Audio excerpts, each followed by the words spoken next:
up, everybody? Here we go. Friday Face-Off. Happy Friday, or not Friday if it's not Friday when you're listening to this. But we release it on Friday, so here we go. We got a little new Friday Face-Off for everybody here today. I'm bringing on my two teammates with the Hockey Think Tank, Steph and Matt, who have unbelievable hockey experience. And we work with youth hockey organizations all over North America. And a couple times a month, we're going to have these two on, and we're going to talk some shop about what's going on in the hockey world. And really, really excited to do that. And for this first one here today, we are going to talk about something that we at the Hockey Think Tank have dove headfirst into. And we think that this is one of the most important things that needs to be talked about more in the hockey world today. And that is house hockey, rec hockey, whatever you want to call it. In this world today of running the races to the wrong finish lines and the early professionalization of the sport, house hockey is dying, if I want to be very blunt with it. But we believe, and there's a lot of people out there that believe, that house hockey is the biggest vehicle to growth. House hockey is one of the most important levels of hockey to have. And so we wanted to come on here and talk a little bit about it here today and share our experiences with all the people that we've talked to and all the research that we're doing with it. So we'll go ladies first here, Maddie. So we're going to start with Steph here.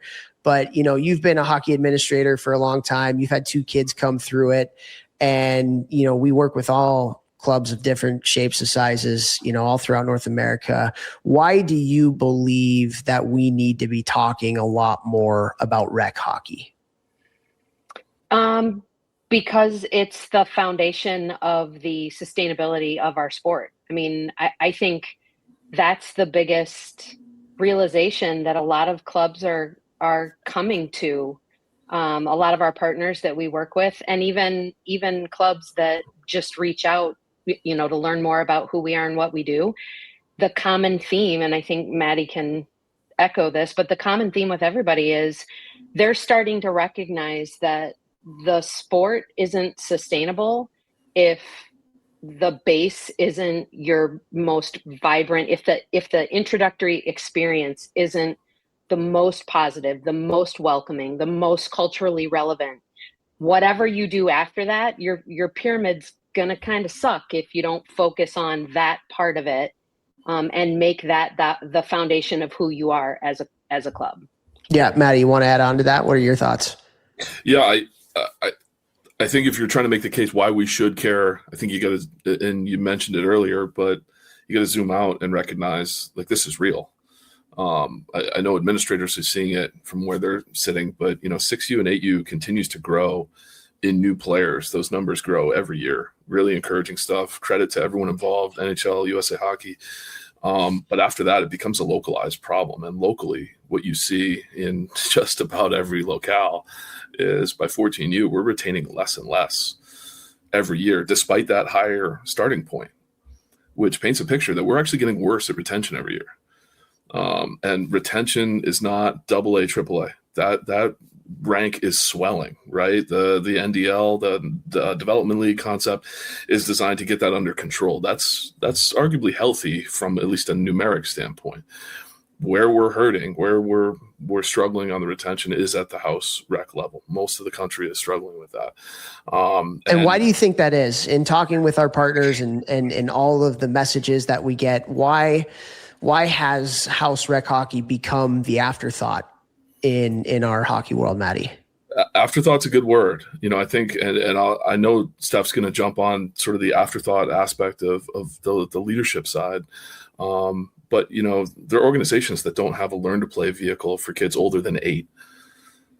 Because I don't know why. There are organizations that don't have a learn to play vehicle or a follow-on vehicle that allow for rolling admission. There are organizations that don't have a follow-on vehicle for learn to play graduates that isn't travel hockey. So congratulations on finishing learn to play. Welcome to travel hockey.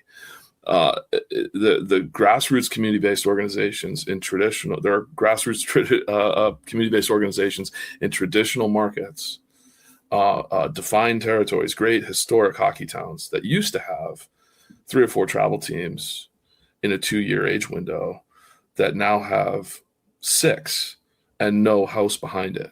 Everyone plays travel. The rush to exist and operate at that level, I think culturally has invaded everyone's brain. From a programming model, from the rinks, from a programming model, and operational model from the organizations. But afterthought is the right word. It's the thing we get to at the end. We got to take care of our top team first and cascade down from there. And that top down approach instead of a bottom up approach. This is that manifest. This is what the numbers end up being. I know Steph has a lot of thoughts on that approach. Go ahead, Steph. What do you got? No, Maddie's spot on. And I think, I mean, Vechs can chime in here too from an off-ice component. I mean, obviously he works with clubs and works with kids of all levels, all abilities. And I think from a leadership standpoint, a lot of clubs put the grassroots, the house rec hockey as not only an afterthought, it's worse than that. It's your least experienced people are running it. It's kind of a whoever's available, whoever puts their hand up. And they take for granted things like off-ice workouts, right? What that can do for a team, for the experience, for the fun. And it seems like organizationally that time is so expensive, let's say. I know that that's kind of a scary word to throw around with all of that, but providing that opportunity they see as something that they have to get done at the highest levels and neglect it at the very foundation where it could do a lot of good to make sure those younger ages are having the kind of experience, whether it's the players, the coaches, the people involved with the program, the parents, whatever. So they're having the kind of experience that builds positively year to year. So by the time they get to 14, they're not looking back at all the things that they didn't like from 6U and 8U on. They're building on all the things they did like. There are accelerating factors in this too, Toph, that I think need to be recognized, right? Like, is retention challenge partly because of costs and time commitment, hockey being a big ask? Yes, absolutely. There are things baked into the game right now that a youth organization leadership can't fully fix. But somewhere along the way, rinks saw this eroding house rec market sector and said, no big deal. We'll just charge everyone else more. The belief that any lost customers, lost revenue can be made up by the ones that are still here. We'll just extract more from a smaller group. And I know you guys feel that, as former players who grew up in a different time and now watch what a kid goes through nowadays. They are extracting more from a smaller group. The smaller group is being asked to do more and more and more every year, financially, time, energy, commitment, all of that. So by that logic, who else should be rooting for House and Rec to make a comeback? The parents of highly driven, ambitious players. AA and AAA parents and players should be rooting for House and Rec to make a comeback. Because in a world where House and Rec are strong, the costs are spread more evenly. So your costs go down. Your rink has an incentive to grow and expand. Your teams get backfilled from within. So your club can develop you longer, so you don't have to hop around to find a solvent team. Your club can compete into later years, so you don't have to hop around to find excellence if you're looking to really be ambitious. You don't have to move away from home. You're not pressured or stuck playing at a tier that maybe doesn't fit your lifestyle because you're deep. You have options, within your age group. So I don't think healthy house rec is like an either or proposition. It doesn't run contrary, or in opposition to the ambitious tiers. They make each other stronger. And I think that's part of the disconnect that you see in the decision-making process that goes on with youth organizations. Yeah. Vechs, what are your thoughts, man? I 100% agree with Maddie saying right there. And it just makes sense. If you have more people in the pool to share the costs of the rink and the upkeep and, the air conditioning and all the stuff that goes into a rink, like, it's only going to help. But, I work with a lot of organizations too, not as many as you guys, obviously, but like I see a lot of just short-sighted decision-making. It's like, we're going to make a decision based on today, right now. It's like, well, do any of you run businesses? Because that's not how you can run a business unless you want it to be done in a year. You need to think about today, but you need to think about 5 years from now, 10 years from now. How do we make the best possible decision for everybody in the club moving forward? And what I see is a lot of decisions being made only for the top teams at each level. And then it's like, well, deal with it, everybody else. That's kind of what I see. That's one amazing point there. And really youth organization boards have high turnover, right? They only exist for 2 to 4 years before a new group comes in. So is there a group out there that's willing to take a long view? Can you align your organization process now to continue to cultivate an initiative that you bring into the world today, but it's going to have to survive long after you're gone, right? Can you make a 10-year decision and trust the people you hand the baton to carry that on? Right now, that's a really tough ask. You're 100% right. For me, I think, and obviously I love strength conditioning and I love the gym, but like I look at ice time is very expensive. Rinks are expensive to buy the ice, to be on the ice. The machines they have in the back are massive. If they go down, it's a $50,000 problem. So I look at when Steph is talking about experience, especially at those house league, rec, younger levels, well, how can we add things that don't cost a lot to us as the organization or nowhere near as much in a cost per unit of time to add value to those people? Bring in a nutritionist to speak to all the house league teams one night a month. Bring in a sports psychologist, somebody in the organization's dad's probably one of each of those, or mom, right? Like you can get somebody for pretty cheap, or somebody who will donate their time, because also synergistic things here. All of those athletes are looking for those types of people. So like you get them in. I get people to come speak to my guys for free all the time because I'm like, hey, you're probably going to get a couple of these people. If you give away good info, they're going to want to work with you. And I don't know why we're not looking for like synergistic partnerships in all these organizations to add more value so that people want to be part of the organization for longer. I don't know why this isn't a thing. So I want to add to that, and I know we're above time here, but just a couple more minutes because I think this is really important. So one of the groups that we work with is out of Boston, Dryland Development Program, and I don't know if there's anybody that does it better than them. And one of the biggest things, Vechs, that I've learned from them is when you think about rec hockey, it's got to be about, it's not necessarily development focused, even though it is, it's experience focused.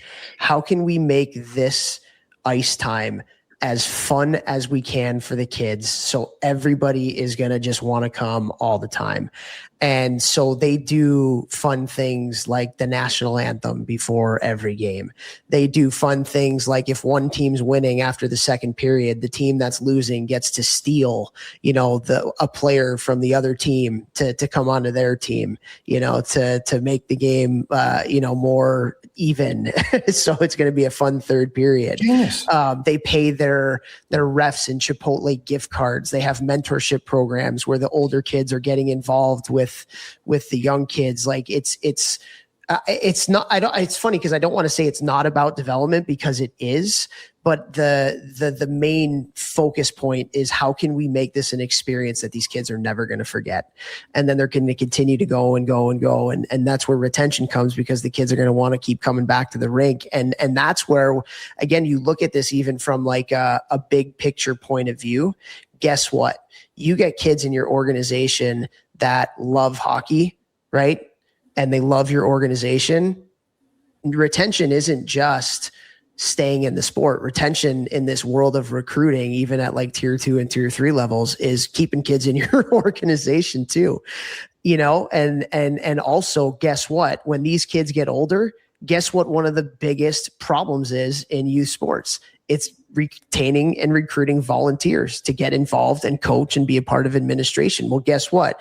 You provide these kids an unbelievable experience at a great cost, and these kids are going to want to give back to the game later on down the road.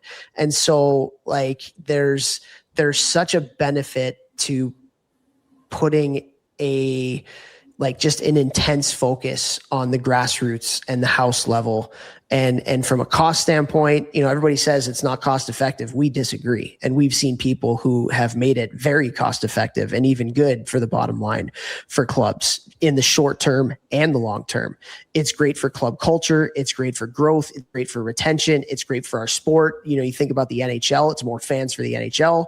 You think about USA Hockey, it's more kids, staying in USA Hockey and being pumped about the sport. So taking everything that you guys said here today. And I even know, like, when we've put out clips about rec and house hockey on social media, those are some of the most engaged with clips that we put out of any of the other things that we do. Why? Because we all know that it's a really important part to the sport. We got to do something to make sure that it becomes a huge part of the fabric again. So, but yeah, Toph, I would say too, if somebody's not intentionally focused, if a board and org isn't intentionally focused on the experience, they're not really intentionally focused on development then either, because Mm-hmm.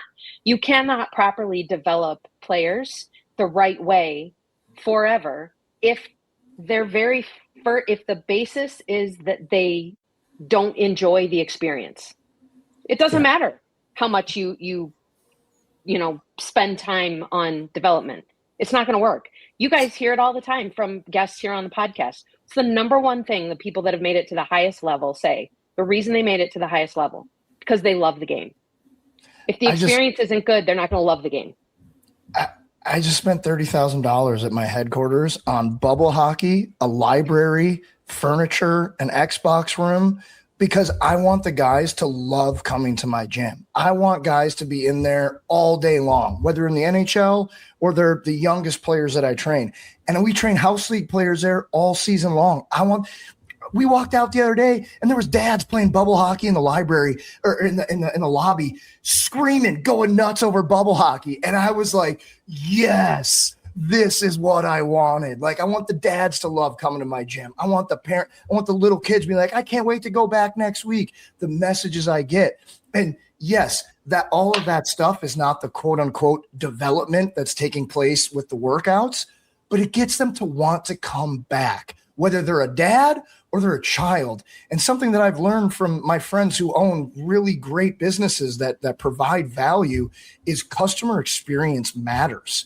And when you break it down in an organization, your players are your customers. Do they enjoy the experience? Do they want to be at the rink all day, every day, like Toph and I wanted to be? Or do they not, and they're out of hockey in a few years, and now your club's screwed? It's not rock science, guys. Like, make the experience better. Rock sides.